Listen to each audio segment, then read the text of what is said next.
ایک بڑھاپا اور ایک موت کا خوف. یہ دو خوف اللہ نے ایسے لگا دیے جس سے کوئی انسان بچ نہیں سکتا. یعنی قرآن کے الفاظ دیکھو, وَلَوْ كُنْتُمْ فِي بُرُوجٍ مُشَيَّدَةٍ, مضبوط قلعوں کے اندر بند ہو جاؤ گے بھی نا تو بھی آپ بیٹھے بیٹھے مر جاتے ہو. آپ نے کتنے گارڈ رکھ لیے, ہارٹ اٹیک سے مر گئے. گارڈ آپ کو ہارٹ اٹیک سے تھوڑی بچا سکتا ہے.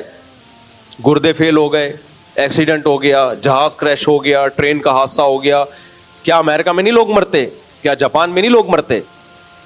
تو یہ موت کا خوف اللہ اس کے اوپر مسلط کرتے ہیں ہر وقت. یہ خوف کہ یار مر گیا تو کیا ہوگا, مر گیا تو, اور یہ میں نے دیکھا ہے لوگوں میں. دوسرا بڑھاپا. دوسرا کیا ہے, جیسے ہی بوڑھے ہوتے ہیں نا یہ لوگ ساتھ چھوڑنا شروع کر دیتے ہیں, کیونکہ وہ بوڑھا بیچارہ کسی کو کیا انٹرٹین کرے گا. آپ کے پوتے نواسے ہیں تو وہ تو کسی, آج کل تو وہ بھی نہیں پوچھتے, بے دین جو ہوتے ہیں. تو وہ جوانی ختم, وہ دولت ہے لیکن نہ کھا سکتے ہیں, نہ پہن سکتے ہیں, نہ پی سکتے ہیں, اور آہستہ آہستہ وہ بڑھاپا بتا رہا ہوتا ہے کہ اب تیرا ٹائم آ گیا. یہ دو خوف انسان کو ایسا مارتے ہیں نا, ایسا ٹینشن دیتے ہیں کہ یہ مصنوعی خوشیاں لے رہے ہوتے ہیں. ہم نے جو اوریجنل خوش ہے نا وہ صرف اللہ والوں کو ہی دیکھا ہے. اچھا, بہت سے لوگ یہ سمجھتے ہیں کہ ہم خوش ہیں, ہمیں کوئی پریشانی نہیں, ہم تو بڑی لائف کو انجوائے کر رہے ہیں. ایسا ہوتا نہیں ہے. انہوں نے خوش لوگ دیکھے نہیں ہوتے, اصل میں اپنی جیسے ٹینشنوں میں گھرے ہوئے لوگ دیکھے ہوتے ہیں, تو وہ سمجھتے ہیں کہ خوشی اسی کا نام ہے. تو کبھی کچھ ٹینشن فری لوگوں کے ساتھ ٹائم گزارے نا, ہم نے گزارا ہے, اس لیے میں کہہ رہا ہوں. ہم نے کالج کا دور بھی دیکھا ہے اور مدرسے میں بزرگوں کے ساتھ بھی ٹائم گزارا ہے, تو دونوں کو کمپیئر کیا ہے ہم نے. کچھ نہ ہوتے ہوئے بھی خوش ہیں اور وہ طبقہ سب کچھ ہوتا ہوا بھی پریشان ہے. ایک آدمی پیدا لنگڑوں میں ہوا, سارے لنگڑے تھے, سارے لنگڑے تھے. اب اسے کوئی بیان کر رہا ہے کہ ابے ایک ٹانگ لگوا لے, بڑا فائدہ ہوتا ہے, بھاگتا ہے, دوڑتا ہے اور چلتا ہے, بڑا فائدہ. وہ کہے کہ کیا ہو, میں تو بالکل نارمل ہوں. اسے نارمل کیوں وہ اپنے آپ کو کہہ رہا ہے کہ اس نے دیکھے, جتنے بھی دیکھے وہ سارے اپنے جیسے لنگڑے ہی دیکھے ہیں. اس بیچارے کو پتہ ہی نہیں کہ کوئی دو ٹانگوں والے بھی ہوتے ہیں, اتنی اسپیڈ سے دوڑ سکتے ہیں وہ. تو آج لوگ اتنی ٹینشنوں میں, اتنی پریشانیوں میں گھرے ہوئے ہیں کہ ان کو بھول گئے ہیں کہ ٹینشن فری زندگی بھی کوئی چیز ہوتی ہے, خوشی والی زندگی بھی کوئی چیز ہوتی ہے. یہ ان کی زندگی سے یہ نکل گئی ہے یہ چیز. اتنی پریشانیاں ہیں, وہ سمجھتے ہیں یہی نارمل لائف ہے. تبھی ہر تھوڑے دن, 2 دن بعد نیند کی گولی کھا رہے ہوتے ہیں, ڈپریشن کی گولیاں کھا رہے ہوتے ہیں, سائیکیٹرسٹ سائیکولوجسٹ کے پاس جا رہے ہوتے ہیں, 20 قسم کے درجنوں مسائل پالے ہوئے ہیں. تو مجھے تو جو دنیا دار لوگ ہیں نا ان میں بیٹھ کے اندازہ ہوتا ہے کہ بھائی ان بیچاروں کو پتہ ہی نہیں ہے کہ اصل میں ریلیکس ہونا کسے کہتے ہیں. شراب پی کے جو سکون ملتا ہے وہ سکون تھوڑی ہے بھائی, وہ تو وقتی طور پر ریلیکس ہو گئے. آپ وقتی طور پر ایک تھوڑا سا آپ کو وہ مل گیا, اس کو سکون تھوڑی کہتے ہیں. تو خیر کہاں سے کام, میں تو یہ ٹاپک نہیں تھا لیکن ہم کدھر کو نکل لیے. تو مسلمان کیا کرتا ہے, قرآن کیا کہتا ہے, ان الانسان خلق ہلوعا اذا مسہ الشر جزوعا. جو صحیح مسلمان نہیں ہے, جس کا اللہ پہ ایمان نہیں ہے, وہ کامیاب لائف گزار ہی نہیں سکتا. جب اسے غم ہوتا ہے ڈپریشن میں جاتا ہے, اور خوشی ہوتی ہے تو اترانے لگتا ہے. دیکھا ہے آپ نے ابھی بھی بہت سے لوگ جن کو خوشی ہوئی دوسروں کو نیچا دکھانا شروع کر دیتے ہیں. مشہور ہے نا کہ جب نئی دولت آتی ہے تو انسان اوقات سے باہر نکل جاتا ہے. ایک انڈین شاعرہ ہے, اس کا بڑا اچھا شعر ہے, اکثر میں سناتا رہتا ہوں کہ جو خاندانی رئیس ہیں وہ مزاج رکھتے ہیں نرم اپنا. تمہاری دولت بتا رہی ہے, تمہارا لہجہ بتا رہا ہے تمہاری دولت نہیں ہے. تمہارا اسٹائل بتا رہا ہے ابھی نیا پیسہ ہے تمہارے پاس, اپنی اوقات بھول گئے ہو. جو ہمیشہ سے دولت مند ہوتے ہیں نا وہ ایسے نہیں ہوتے کہ وہ بہت زیادہ اپنی دولت کی نمائش کی کوشش کریں. خیر, تو اللہ تعالیٰ نے قرآن میں کیا فرمایا, انسان جل باز ہے, جب کوئی مصیبت پہنچتی ہے تو بے صبرا ہو جاتا ہے. دیکھو غم کی یہ جو, میں بھی کچھ لوگوں کو سائیکیٹرسٹ یا سائیکولوجسٹ کے پاس جانے کا مشورہ دیتا ہوں, حالانکہ وہ دیندار ہوتے ہیں. آپ کی نا بے سکونی کی 2 وجہ ہوتی ہیں. ایک وجہ تو نیچرل ہے, وہ سب کو ہو سکتی ہے, آپ کی نیند ہی نہیں ہوئی. آپ کتنے بھی خوش مزاج ہوں, اگر نیند ہی نہیں ہو رہی تو آپ ظاہر ہے ٹینشن میں جاؤ گے. وہ تو چاہے نیک ہو برا ہو, پریشانی ہوگی اس کو. یا بعض دفعہ دماغ کا کوئی کیمیکل ہی آگے پیچھے ہو گیا, موروثی بھی ہوتا ہے یہ, تو ایسے موقع پہ تو نیند کی گولی بھی کھا سکتا ہے انسان, ڈپریشن کی دوا بھی کھا سکتا ہے. یہ کوئی بے دینی کی بات نہیں ہے, یہ اس کی علامت نہیں کہ بندہ بے دین ہے, کیونکہ ظاہر ہے دماغ بھی ایک مادی چیز ہے نا, اس میں جو کیمیکل آؤٹ ہو گئے, اوپر نیچے ہو گئے, وہ تو سیٹنگ پہ ڈاکٹر لے کر آئے گا نا. ابے کسی کا گھٹنا ٹوٹ گیا تو ڈاکٹر لا کے سیٹنگ پہ لائے گا نا, تو دماغ بھی الٹا سیدھا ہو گیا تو اس کو کون لے کر آئے گا سیٹنگ پہ؟ ڈاکٹر. وہ تو نیچرل ہے, وہ کسی کے ساتھ بھی ہو سکتا ہے. آپ مسلسل سفر کی وجہ سے تھکاوٹ ہے, آپ کی نیند نہیں ہو رہی, تو نیند کی گولی کھا لینے میں کوئی حرج نہیں ہو, تو ڈاکٹر کا ٹاپک ہے, ڈاکٹر بتائے گا. لیکن میں جنرلی ایک بات کر رہا ہوں, آج کل جو سائیکیٹرسٹ یا سائیکولوجسٹ کے پاس لوگ جا رہے ہیں نا, جن ٹینشنوں کی وجہ سے, وہ بے دینی کی وجہ سے ہیں. نیند کی گولیاں جو کھا رہے ہیں ان کا اصل علاج دین ہے. سمجھتے ہو کہ نہیں سمجھتے؟ وہ سفر کی تھکاوٹیں نہیں ہیں, وہ خامخواہ کی ڈپریشن ہے, کچھ بھی نہیں ہے پھر بھی ٹینشن میں ہے. اور اس ٹینشن کی بیس کیا ہے؟ دنیا کی محبت. غم میں یہ سوچتا نہیں ہے کہ یہ اللہ نے دیا ہے. بھائی اللہ کو مجھ پہ طاقت ہے, انا للہ و انا الیہ راجعون, ہم اللہ کے لیے اور ہم نے لوٹ کر کس کی طرف جانا ہے؟ اللہ کی طرف. جن چیزوں پہ غم ہونا چاہیے ان پہ تو ہو نہیں رہا. بھائی غم تو ہونا چاہیے گناہ پہ. آپ سے کوئی, آپ آخرت میں کیا جواب دو گے؟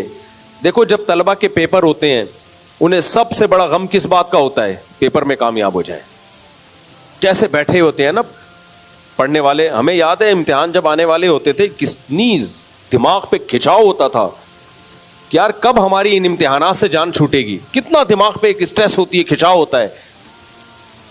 تو اس سے بڑا امتحان کب آنے والا ہے؟ آخرت میں.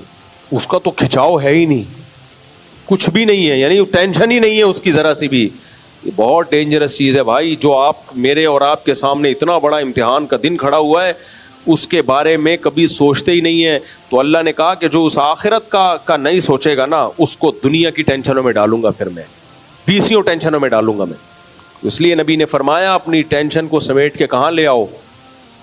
آخرت میں. تبھی نبی صلی اللہ علیہ وسلم نے دعا بھی سکھائی. آپ نے فرمایا وَلَا تَجْعَلْ مُصِيبَتَنَا فِي دِينِنَا وَلَا تَجْعَلِ الدُّنْيَا أَكْبَرَ هَمِّنَا. اے اللہ اگر کوئی مصیبت ہمارے مقدر میں لکھی ہوئی بھی ہے تو ہمارے دین کو بچا لینا اس سے. اس مصیبت سے ہماری دنیا کا نقصان ہو جائے, دین کا نقصان نہ ہو. بعض مصیبتیں ایسی ہوتی ہیں آدمی دین سے ہی جاتا ہے, اس سے دین کا نقصان نہ ہو. اور وَلَا تَجْعَلِ الدُّنْيَا أَكْبَرَ هَمِّنَا, یہ بہت اہم دعا ہے. یہ دعا مانگا کریں, خود اس دعا سے ہی دل کی کافی اصلاح ہو جائے گی. ہمارے نبی نے جو ہمیں دعائیں سکھائی ہیں نا, وہ دعائیں مانگنے سے بھی کافی دل ٹھیک ہو جاتا ہے انسان کا. مناجات مقبولہ کے نام سے دعاؤں کی ایک کتاب ہے, انٹرنیٹ پہ بھی مل جائے گی, ڈاؤن لوڈ کر سکتے ہیں آپ, PDF فارم میں مل جائے گی. اور ویسے کتابوں کسی بھی کتاب لائبریری میں جائیں تو مل جاتی ہے وہ. اس میں کیا کیا ہے حضرت مولانا اشرف علی تھانوی رحمہ اللہ تعالیٰ نے, قرآن و حدیث میں جتنی دعائیں ہیں نا ان کو ایک چھوٹے سے کتابچے میں جمع کر دیا ہے.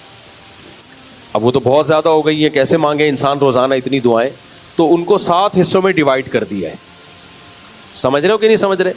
7 حصوں میں ڈیوائڈ کر دیا ہے. اور اس کو آسانی کے لیے نام دے دیا ہفتے کے دن, اتوار کے دن, پیر کے دن, منگل کے دن, بدھ کے دن, جمعرات کے دن اور جمعے کے دن. تو 7 حصوں میں ڈیوائڈ ہونے سے وہ مختصر ہو گئی ہیں.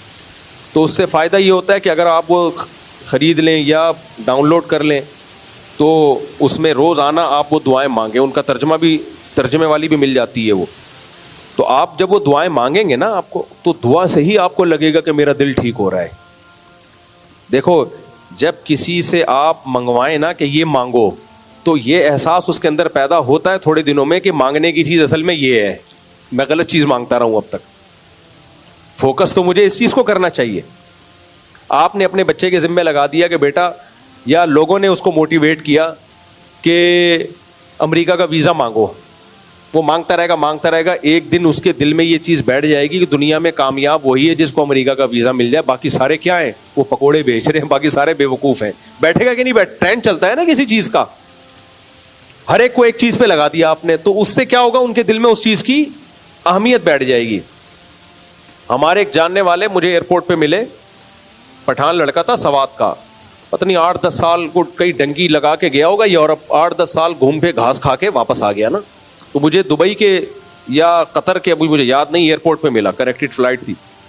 میں نے کہا کیا ہوا کیسے, کہتے یار میں پتہ نہیں کہاں گیا ہوں, اٹلی گیا ہوں, یو کے گیا ہوں, ڈنکی لگا کے گیا تھا, اللہ نے بچا لیا. 8 سال کہہ رہے جھک مار کے واپس آ رہا ہوں, میری توبہ جو میں کبھی دوبارہ جاؤں. تو میں نے کہا گئے کیوں تھے؟ کہہ رہے گئے اس لیے کہ ایک دماغ میں نا نوجوانوں کے بیٹھا ہوا ہے, جو اٹلی چلا گیا, جو یورپ چلا گیا, جو یونان چلا گیا, جو یو کے چلا گیا, وہ بس جنت کے باغوں میں ٹہل رہا ہے. تو دماغ میں نا ایک, بھائی کسی نوجوان سے بھی پوچھے نا, وہ بتا رہا ہو کہ میں یورپ جا رہا ہوں, دوسرے کے دل میں ایک کھلبلی سے, ابے تو یورپ جا رہا ہے, ہم ادھر ہی انڈا موڑ پہ بیٹھے ہوئے ہیں یار. ایک عجیب سا دماغ میں نا بنا لیا ہے. بھائی اگر کچھ بھی نہیں آتا تو جاپان بھی چلا جا, امریکہ چلا جا, وہاں بھی رگڑے ہی لگیں گے تیرے. دنیا میں ہر جگہ قدر ہوتی ہے. آپ کو آتا کیا ہے, کرے گا کیا؟ آپ نوجوان سے پوچھیں وہاں جا کے کرے گا کیا. میرے پاس لوگ آتے ہیں, مصعب آپ کے اتنے تعلقات ہو گئے, آپ مجھے امریکہ بھجوا دیں. میں کہتا ہوں وہ تو ایسے تعلقات میں نہیں استعمال کرتا کہ اس کو یہاں بھیج دو, اس کو وہاں بھیج دو. لیکن بائی دا وے امریکہ جا کے آپ کیا کرو گے؟ کہتے امریکہ مفتی صاحب, امریکہ تو امریکہ ہے. ابے امریکہ تو امریکہ ہے, جنت الفردوس تھوڑی ہے کہ بٹن دبائے گا تیرے اوپر خربوزے آئیں گے, بٹن دبائے گا حوریں آئیں گی. وہاں زکات تھوڑی بٹ رہی ہے. تو کرے گا کیا؟